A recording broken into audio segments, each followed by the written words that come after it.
Welcome back, YouTubers and Madden fans. This is Madden Money Shot, bringing you a Madden 19 update video. That's right, they released a lot of changes, a lot of updates to the new game, and I'm just going to scroll down here and show you something that almost made my jaw drop. As you can see right here, they separate it by, gameplay, franchise, whatever. But then you get to the franchise updates, and look at how long this is. Oh my God. I had no idea that franchise mode was this broken, that it takes this many updates. Or, I mean, look at this. It keeps going. Like, this is like 100 different things that they changed. And to be honest with you, I don't really play franchise too much anymore. It's mostly MUT. But like I said, I mean, this is just ridiculous. I'll go over what I'll try to break this down here in a minute, but I'm going to start off with the gameplay because let's be honest, that's typically, no matter what mode you play, that affects it. So, gameplay tuning. I guess apparently fumbles was a big thing. The strip ball mechanic, I wasn't even aware of that. It hadn't happened to me too often, but apparently it was a little bit OP, so they kind of tuned that down. Which I'm not, I'm not mad about that, but I do, certain things they tuned down that I thought were really good, like the man coverage was like way better before they tuned that down in the last update, so I'm not 100% happy about some of the things they're taking away, but it is what it is. They also tuned, I guess run plays are going to be more successful when you're setting the pass rush adjustment. So when you set your pass rush adjustment to aggressive now you're going to get beat in the run. So you can't just tune that in and leave that on all game if somebody's pounding the rock. I like that. Knowing that, I'm definitely going to keep that in mind when I have somebody that's running aggressive. I'm going to start pounding the rock. That could be huge. I haven't played it yet. I wanted to make this video right away, but that could really be big. So I'm going to be on the lookout for that. Another thing that they really tuned and has really been garbage. I'm so happy that they made some adjustments with this, because zone and man, when the game came out, was working great, but zone was not. Zone was pretty broken, and then they went ahead and they tuned down the effectiveness of man by tuning down the psychic defender, as they call it. So basically all coverages weren't really working that great, or there was very few that were. So now it looks like they put a lot into pass coverage. You can see this entire paragraph is all about pass coverage, and it starts off with the fake screen wheel. I guess they basically are going to break the fake screen wheel. That's just what it is. I mean, it's an overpowered play. Everybody's just spamming it all the time. So I get it. Kind of takes away some of the fun from the game. So we'll see how effective it is going forward. I'm imagining it'll still be effective against certain things like cover 2, because they don't mention that.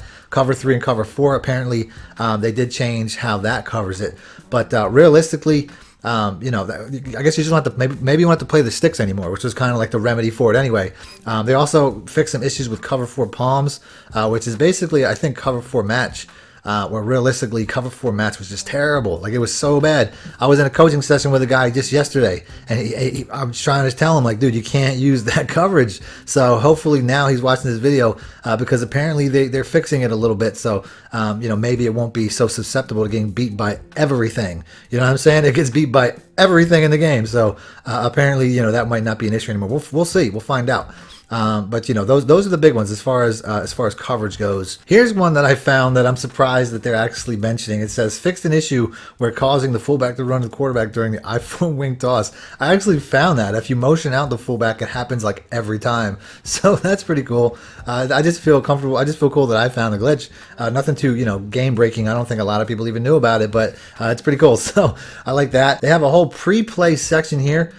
Tuning to improve defensive player movement out of huddle breaks. I like that, because a lot of times you don't have a lot of time to pick up, put the defense together the way you want to, because how slowly they get to the line and whatnot. So I like that. That's a pretty good setup. The offense definitely had an advantage there, so they fixed that. Now here's one that a lot of people have been complaining about, when they say that they try to intercept the ball and their guy doesn't jump. If I'm reading this correctly, it sounds like this is something that they're addressing right here. So in the catching section, it says updated the formula used to determine defenders' ability to play the ball in the air to allow more opportunities for defenders to use jump catches, specifically user-controlled defenders. So apparently there was a formula out there that we didn't know about that was keeping you from jumping to intercept balls based on what position you were using. I didn't even know that. You know what I'm saying? That's basically what that says, in my opinion. They're basically saying that if you're using a linebacker that wasn't athletic or didn't have a good formula, that when the ball's thrown, he's just not going to jump. So you know what I mean? Like, that's something that is mind-boggling, actually, that there was something out there like that was causing people, that I was always telling people that you're probably holding the triangle, or you're hitting it too early or something like that. But realistically, there was a formula in the game that was preventing you from doing that. So like I said, once again in the beginning, I didn't know the game was this broken. You know what I'm saying? Hopefully we're going to see that happen more often now, or happen less often rather, but that's crazy. I really didn't know that was a thing. And they addressed it even further right here. Fixed an issue preventing a catch animation from playing on user-controlled defenders when holding the play button before the pass is released. Now, I'm not even entirely sure what they mean by the play button. I'm going to guess they mean the action button, which is triangle. So I guess now they're kind of backtracking on that. If I'm reading that correctly, I'm still not 100% sure what they mean by the play button. But realistically, it sounds like they're saying that, yeah, you can hold the button again. Like they specifically said they took that away for people that were holding the button in to make catches, make interceptions. It sounds like it might be working again. Once again, I haven't played the game yet today. I saw this update when I got on. I wanted to make a video right away and get it out to you guys. But I'm not 100% sure how that's going to look. This was something I saw in a video just recently, and I guess they already fixed it. They must be watching a lot of YouTube. But basically, there was some kickoff glitch where you've kicked it to the sideline a certain way. The person receiving it would not catch the ball, and they would basically kick it out of bounds. And it was something that looks like they already fixed. So, like I said, good job, EA. EA doesn't get enough credit for the stuff that they do. You know what I mean? Because they make a game every year. That's what people don't understand. They put out a game every year where, like, most AAA titles take, like, 5 years to make, and they come out with a game every year. So I think they deserve a little bit more credit for the stuff that they do. Here we go. Here's a big one, blocking. You know what I'm saying? A lot of people complain about the blocking. So hopefully they'll do something good with that. It says, number one, here's a big one. Fixed an issue causing a specific defensive win block shed to occur too frequently versus run block double teams, which is another thing I've heard about a lot. Insta sheds. You know what I'm saying? It looks like they're trying to cut back on insta sheds. That's a good one. That's probably going to make people happy. It sounds like they're making the toss plays and the crack blocking that much better. So that might be something that's going to give people problems. But try your toss crack plays because it's saying that toss crack. I thought toss crack plays were pretty good already, but apparently they're trying to improve the blocking logic on crackback blockers and toss crack running plays. So who knows? That might be OP. I'm definitely going to look at that the second I'm done with this video to see if the toss crack is even better, because it sounds like it might be. And then here's another big one. Running backs apparently might be able to pick up on on blitzes now, which they have not done all year. They've been pretty terrible at it unless you move in a direction to the point where you kind of make the running back block. Like if somebody's coming from the left and you hide behind the running back to an extent, then the running back will block. So it looks like they might have fixed that. It says made improvements to the blocking logic for running backs in pass protection to improve blitz pickups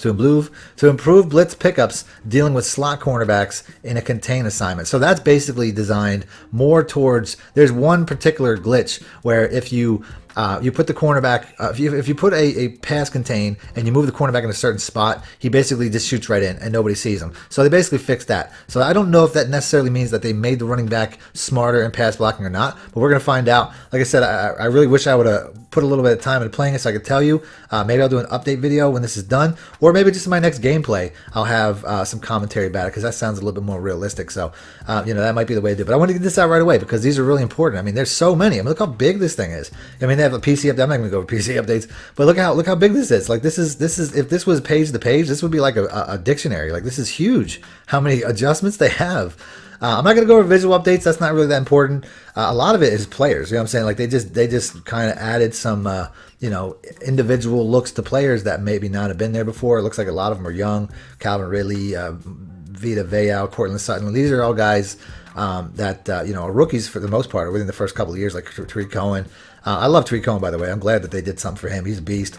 So, this is the franchise side. So we have some visual updates. Nothing too crazy, though. I don't think anybody really is going to stop playing the game because Tariq Cohen doesn't look right. You know what I mean? Like, he doesn't look like Tariq Cohen. I don't think anybody's really going to care. Gameplay is probably the most important thing. And then, like I said, we're going to end this on franchise mode. Look at this long list of franchise mode adjustments, updates. Holy crap.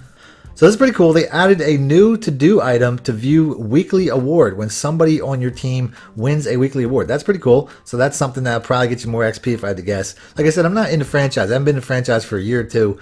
I want to though, to be honest with you. I want to get back into a franchise, but a lot of this stuff would be new to me. So it looks like you can also do a one for a yearly award. So you have that option as well. So these are all things you got to set up, I think, before the season starts, if I remember correctly. They lowered the chance to get a speed point, so apparently that must have been OP. I guess guys were let me know in the comment section, because like I said, I don't play franchise too much, but apparently people were getting too many speed points and making players fast. Is that what I'm supposed to deduce from the fact that they lowered it? I mean, I don't think that they're just necessarily hating on speed like they typically are, but it sounds like that's something that might have been overpowered. And then there's just a lot of really small stuff, like apparently the Buffalo Bills coach wasn't wearing a hat at times. Like, some of this stuff's really stupid. So I'm going to leave that. I'll leave you a link in the description if you guys want to go over the individual stuff. But I just wanted to make something that I thought was about the most important updates, and I wanted to get that out to you guys as fast as possible for today's video. So if you guys want to see more update videos like this when they come, I'll put them out. Let me know in the comment section. Hit the like button. I'll do that. Other than that, thanks for watching Madden Money Shot out. Need more help or just want to show your support? Then head over to my Patreon and join my team, where you can get exclusive content like ebooks and bonus plays, as well as early access to my vids and more. Link in the description below.